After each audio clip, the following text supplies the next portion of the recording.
For the first time since 2016, ngayon lang nakabawi ang Gilas Pilipinas. Hindi kasi ito natatalo ng ating national team, and another record and history para kay Justin Brownlee.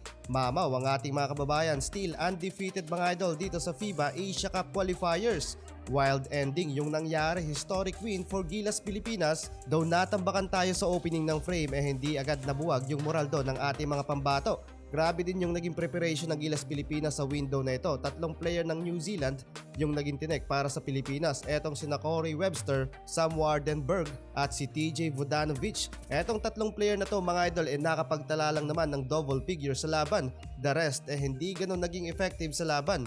Nasayang doon mga idol ang highest points ni Webster with 25 points, 1 rebound and 4 assists. Napaka-deadly pa naman ito sa outside shooting with impressive 5 of 6 from the 3-point line. Pero sa sinabi ni Coach Timko na tatalunin daw nila ang New Zealand, maraming tumawa nga dyan mga idol. Pero napatunayan niya ng ating mga pambato at tinapos ang sumpa sa score na 89-93. From 2016 ngayon lang nakabawi ang Gilas Pilipinas dito sa New Zealand.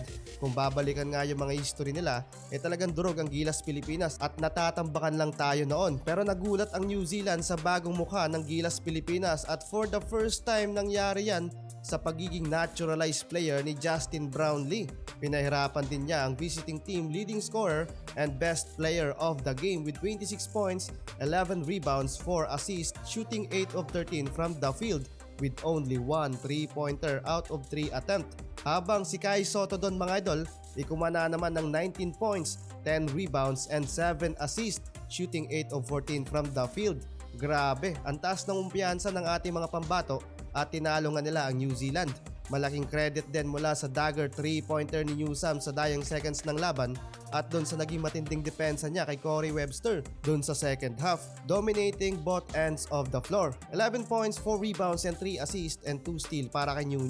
Yung dating basketball program na kinakaingitan lang natin sa China, Korea, Jordan at Iran, ganun pala yung pakiramdam na consistent at intact national team program. Makikita kung paano sila mag-matured at makakabisado ang mga laro, system at ang isa't isa. Kahit ilang linggo lang ang practice, hindi na pwedeng i-bash dahil alam ng lahat na refresher lang ang training camp. Yung tipong hindi mo na kailangan isipin o katakutan o problemahin ang development at lakas ng ibang team o damdamin kahit matalo pang muli ang Gilas. Kasi sa basketball program pa lang ni Coach Timko na may direksyon, isang malaking panalo na. Merong 2-3 na pinapahinog ng mga batang players at kasama lang lagi sa men's roster na mga nakahandang papalit sa mga veterans anytime. Kung napansin nyo nga mga idol, inabang ko dito sina Kevin Kiambao at Mason Amos. Time will come to shine para sa mga young gunner na ito. No hit doon mga idol dahil crucial din yung laban. Kahit nga mismo big man ni Team Cone sa Barangay Nebra na si Japet Aguilar hindi rin nakapaglaro sa laban. So alam ni Team Cone yung ginagawa niya para maipanalo ang laban.